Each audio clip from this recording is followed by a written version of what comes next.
19वीं शताब्दी का एक ऐसा शख्स जिसने सैकड़ों नहीं बल्कि हजारों लोगों को मौत के घाट उतारा, उसका नाम था ठग बहराम। एक ऐसा शख्स जिसने ठगी को एक खतरनाक कला बना दिया।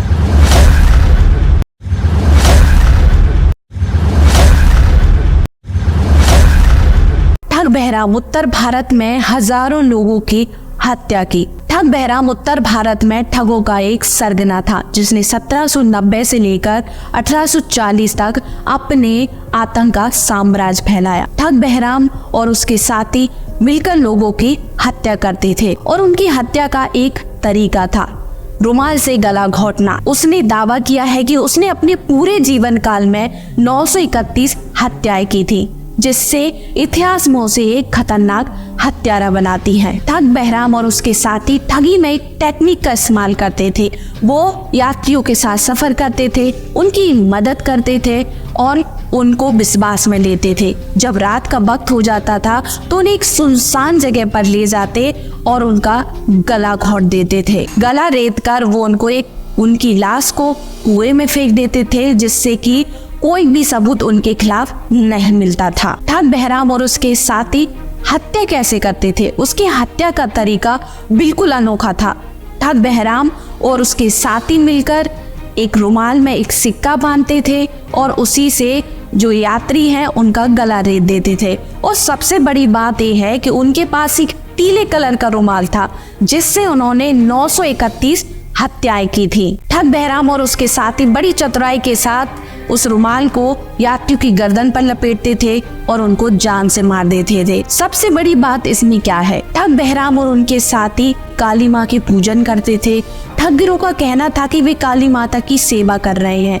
वो हत्या सिर्फ काली माँ को प्रसन्न करने के लिए करते हैं, इसलिए उन्हें हत्या करने में कोई संकोच नहीं होता था और इसलिए वे अपने अपराधों को आस्था से जोड़ते थे। ठग गिरोह के लिए सिर्फ ये अपराध नहीं था बल्कि एक धार्मिक अनुष्ठान था। 19वीं सदी के मध्य ब्रिटिश अधिकारियों ने ठगी को रोकने के लिए एक अभियान चलाया। जो ब्रिटिश अधिकारी थे उनका नाम है विलियम हेनरी स्लीमैन। उन्होंने एक अभियान चलाया और ठग बहराम और उसके साथियों को 1830 में गिरफ्तार कर लिया गया और उसको 1840 में फांसी की सजा दे दी गई। उसके साथ ही ठगी का युग समाप्त हो गया, लेकिन जिस जगह उसको फांसी दी गई थी उसे एक फेमस प्लेस बना दिया गया। हालांकि ठग बहराम का अंत हो गया, लेकिन उसकी कहानी आज भी खतरनाक यात्रियों में दर्ज है। उसकी ठगी करने का तरीका और हत्या करने का तरीका उसको एक खतरनाक और खूंखार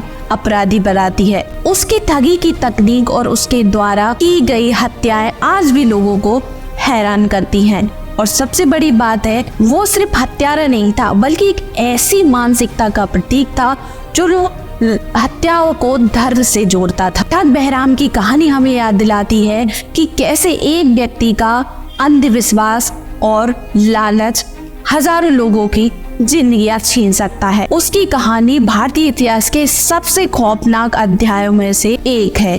तो ये थी हमारी आज की अपराध की दास्तां। अगर आपको हमारा ये वीडियो अच्छा लगा हो तो इस वीडियो को ज़्यादा से ज़्यादा शेयर कीजिए, लाइक कीजिए और कमेंट में बताइए कि आपको हमारी वीडियो कैसी लगती है।